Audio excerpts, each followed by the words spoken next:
ఓం మహాగణాధిపతయే నమ. ఓం గురుభ్యో నమ. ఓం శ్రీమాత్రే నమ. పరమేశ్వర స్వరూపమైనటువంటి జ్యోతిష, వాస్తు మరియు ఇతర అనేకమైనటువంటి శాస్త్రములను మనకు అందించినటువంటి మహర్షులకి నమస్కారం. హయగ్రీవ హయగ్రీవ హయగ్రీవేతియోపదేత్ తస్స నిస్సరతే వాణి జన్మకన్యా ప్రవాహవత్. అరుణాం కరుణాతరంగితాక్షీం ధృతపాశాంకుశపుష్పబాణచాపాం అనిమాదిభిరావృతాం మయూకైః అహమిత్యేవ విభావయే భవానీం. శ్రీమాత్రే నమ. ప్రేక్షకులకి ఆ లలితాంబిక అమ్మవారి యొక్క అనుగ్రహం పరిపూర్ణంగా కలగాలని మనస్ఫూర్తిగా కోరుకుంటూ మనం ఈరోజు చెప్పుకోబోయే టాపిక్ ఏమిటంటే, ప్రతి సంవత్సరము మారుతున్నప్పుడల్లా ప్రతి ఒక్కరికి కూడా ఒక ఆశ. ఈ కొత్త సంవత్సరం వస్తుంది, 2025 వస్తుంది, లేదా 2026 వస్తుంది, ఇప్పుడైనా నా జీవితం ఏమైనా మారుతుందా? ఆంగ్ల సంవత్సరం వదిలిపెట్టిన తర్వాత ఉగాది నుంచి నా జీవితం ఏమైనా మారుతుందా అని ఎదురు చూస్తూ ఉంటారు. ఇక్కడ రెండు విషయాలు గుర్తుపెట్టుకోండి. మనము ఎక్కడికైనా వెళ్ళాలంటే మనం ప్రయాణం చేయాలి. మనం ప్రయాణం చేస్తే వచ్చేవి కొన్ని ఉంటాయి, మనం ఒక దగ్గర ఉన్నా కూడా కాలం కొద్దీ మారేవి కొన్ని ఉంటాయి.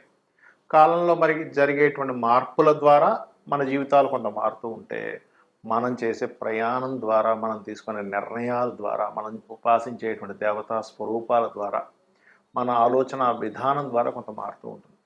ఆ రకంగా ప్రతి ఒక్కరికి కూడా ఫలానా నక్షత్రం నాదండి, ఫలానా రాశి నాది, ఫలానా లగ్నం నాది అని చెప్తూ ఉంటారు. అందులో పర్టికులర్గా నక్షత్రము, రాశి అనేటువంటి నక్షత్రం 24 గంటలు ఉంటాయి, రాశి 2.5 రోజులు ఉంటుంది. ఒక 2.5 రోజులకి ఒక రాశి మారుతూ ఉంటారు చంద్రుడు. కానీ లగ్నం 2 గంటల అటు ఇటుగా, 2 గంటలకి ఒక 5-10 నిమిషాలు అటు ఇటుగా ఉంటుంది ప్రతి లగ్నం కూడా.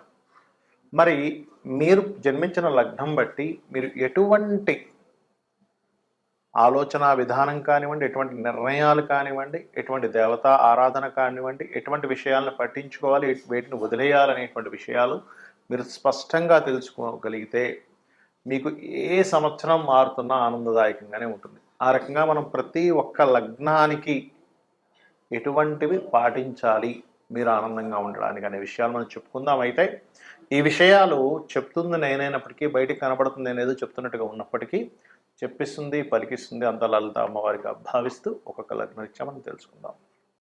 కర్కాటక లగ్నము, కర్కాటక రాశి. మీకు సహజంగా కర్కాటక లగ్నంలో ఎవ్వరు జన్మించిన 99% ఆఫ్ పీపుల్కి మరి 1% ఎందుకు వదిలేస్తున్నారు అని అడగచ్చు మీరు. ఆ చంద్రుడు ఉండే స్థితి చాలా మార్పులు చెందిందనుకోండి, అప్పుడు మార్పు వచ్చేస్తుంది. మరి ఏమిటి వీళ్ళ లక్షణాలు అంటే, మదర్లీ నేచర్ కానివ్వండి, ఎమోషన్స్ కానివ్వండి, తొందరగా రెస్పాన్స్. కొంతమంది చూడ మనం కొన్ని విషయాలు చెప్తుంటే ఏదో అలాగా సైలెంట్గా ఉంటారు, కానీ వీళ్ళు అలాగా వీళ్ళ ఎక్స్ప్రెషన్స్ చాలా ఎక్కువగా ఉంటాయి. ఎందుకంటే మూన్ కదా, ఒకటి అలాగా అయ్యో ఇలా జరిగిందా అండి. ఎక్స్ప్రెషన్స్ మనసు లోపల నుంచి ఎక్స్ప్రెషన్స్ ఇస్తూ ఉంటారు. చెప్పే వాళ్ళకు కూడా ఆసక్తి పెరుగుతూ ఉంటుంది. అందుకే ఈ కర్కాటక లగ్నం వారికి ఈ స్పెసిఫికేషన్స్ పర్టికులర్గా ఉంటాయి. తల్లి తత్వం అంటే చంద్రుడు తల్లి కారకుడు కదా, మదర్లీ నేచర్ ఇవన్నీ ఎక్కువగా ఉంటాయి. అయితే వీళ్ళకి పంచమ దశమాధిపతి కుజుడవుతాడు, షష్టమాధిపతి గురువు అవుతాడు. అయితే ఈ లగ్నానికి భాగ్యాధిపత్యం కూడా వచ్చింది కదండి. మరి గురువు సంబంధించినటువంటిది ఉంటుందా వీళ్ళకంటే, గురు సంబంధించిన దోషాలు వీళ్ళకు ఉండవు. కానీ వీళ్ళకి లాభాధిపతి అయినటువంటి శుక్ర సంబంధించిన దోషం ఉంటుంది. అందుకే వీళ్ళు ఎప్పుడు కూడా క్యాలిక్యులేటివ్గా కాకుండా కనుక వీళ్ళు గృహం దగ్గరికి వెళ్ళారు అంటే ఎలా అంటే, కొంతమంది చూడండి ఒక ఇల్లు కట్టుకోవాలి, ఒక సింగిల్ ఫ్లోర్ వేసుకోవాలనుకున్నాం, 30-40 లక్షల్లో అయిపోద్ది అనుకున్నాం.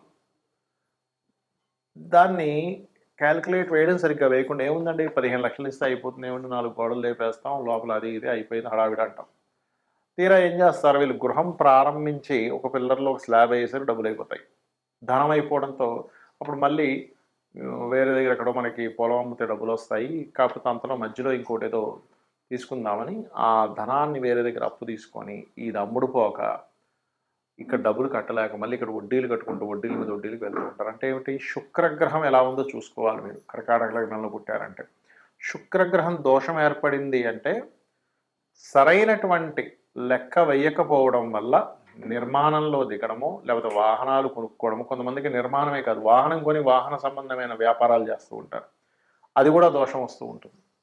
మరి ఈ దోషాలన్నీ పోవాలి, అసలు పూర్వజన్మ కర్మ ఈ రూపాల్లో వస్తుందన్నారు కదా. కొంతమందికి మాతృమూర్తి మూలంగా, మరి కొంతమందికి ఎక్కువ లగ్జరీకి వెళ్ళిపోవడం వల్ల, కొంతమంది చూడండి అసలు వాళ్ళకు ఉండే సంపాదన అంత లేకపోయినా కూడా క్రెడిట్ కార్డ్స్ వాడేసి మరీ లగ్జరీ అనుభవించేస్తారు. పలానా పెద్ద పెద్ద హోటల్స్‌కి వెళ్ళిపోయి అక్కడ స్టే చేయడము, ఇంకో దగ్గరికి వెళ్ళిపోయి ఏదో హాలిడే ట్రిప్స్ అని. తీరా క్యాలిక్యులేషన్స్ వచ్చేసరికి తప్పులైపోతాయి. కాబట్టి ఈ జాగ్రత్తలు ఖచ్చితంగా తీసుకుంటే మీరు పూర్వజన్మ కర్మ బారిన పడరు.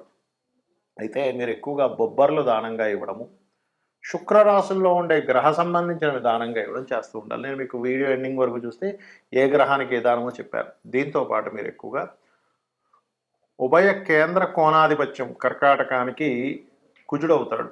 కాబట్టి కర్కాటక లగ్నం నుంచి కుజుడు ఎప్పుడైతే 5, 10 అధిపతి అవుతాడో ఓం స్కందాయ నమః అనే నామస్మరణ అద్భుతంగా పనిచేస్తుంది మీకు. అయితే ఇక్కడ మరలా శుక్రుడు బాగున్నాడు, శుక్రగ్రహాల్లో ఎటువంటి ఇబ్బంది లేదు అంటే మీ పూర్వజన్మ కర్మ చాలా తక్కువగా ఉందని అర్థం. పెద్దగా మీరు లైఫ్లో పెద్దగా ఇబ్బంది పడరు అనేటువంటిది చాలా స్పష్టంగా మనం దాని ద్వారా తెలుసుకోవచ్చు. సో మీరు ఇది చేసుకోండి, అన్ని విధాలు బాగుంటుంది.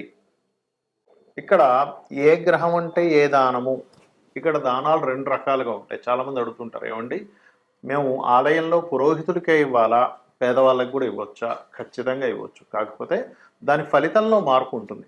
అంటే ఎలా అంటే చిన్న ఎగ్జాంపుల్ చెప్తాను చూడండి. మీరు మీ దగ్గర కొంత ధనం ఉంది ఉదాహరణకి.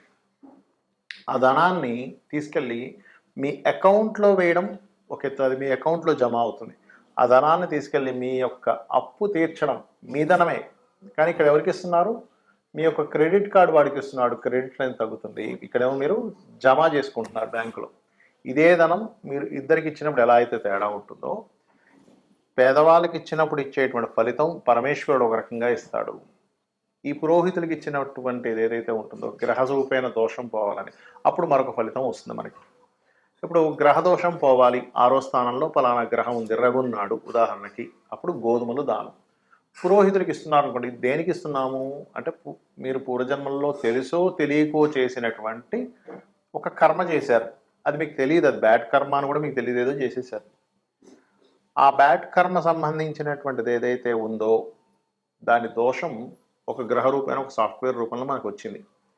అప్పుడు ఆ గోధుమలు తీసుకెళ్ళి పురోహితుడికి, అది కూడా నిత్య సంధ్యావందనం చేసేవారికే ఇవ్వాలి. ఎందుకంటే వాళ్ళకు మాత్రమే మీరు ఇచ్చినటువంటి దానాన్ని స్వీకరించి మరలా సంధ్యావందనం చేయడం ద్వారా అది అక్కడికి పోతుంది.